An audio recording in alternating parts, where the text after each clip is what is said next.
ராணிப்பேட்டை மாவட்டம் சிப்காட் எம்ஜிஆர் நகர் பகுதியைச் சேர்ந்தவர் அசோக்குமார். முடித்திருத்தும் செய்யும் தொழிலாளியான இவர் தனது வீட்டை 2 லட்சம் கடன் கொடுத்த நபர்கள் பூட்டி வைத்துக் கொண்டு தனக்கு கொலை மிரட்டல் விடுப்பதாக கூறி தனது தாயுடன் ஆட்சியர் அலுவலக நுழைவாயிலில் டீசல் ஊற்றிக் கொண்டு தற்கொலைக்கு முயன்றுள்ளார். கடன் தொல்லை அதிகரித்ததால் வட்டி கட்ட முடியாத நிலை ஏற்பட்டுள்ளது. இந்த நிலையில் காமாட்சி மற்றும் அவரது குடும்பத்தினர்கள் அசோக்குமாருக்கு சொந்தமான வீடு மற்றும் முடிவெட்டும் கடை ஆகியவற்றை பூட்டிவிட்டு சென்றதாக கூறப்படுகிறது. இதனால் மனமுடைந்த அசோக்குமார் ராணிப்பேட்டை மாவட்ட ஆட்சியர் அலுவலகத்தின் நுழைவு வாயிலில் தன் மீதும் தன் தாய் மீதும் டீசல் ஊற்றிக் கொண்டு தற்கொலைக்கு முயன்றுள்ளார். இதனை கண்ட பாதுகாப்பு பணியில் ஈடுபட்டிருந்த போலீசார் அவர்களை தடுத்து நிறுத்தி தண்ணீர் ஊற்றி காப்பாற்றினர். மேலும் அவர்கள் அளித்த புகாரின் மீது விசாரணை நடத்த சிப்காட் காவல் நிலையத்திற்கு அழைத்துச் சென்றனர்.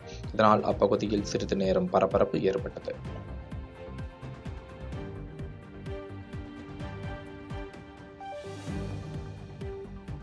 பாதகம் செய்பவரை கண்டால் நாம் பயங்கொள்ளலாகாது பாப்பா. மோதி மிதித்து விடு பாப்பா, அவர் முகத்தில் உமிழ்ந்து விடு பாப்பா.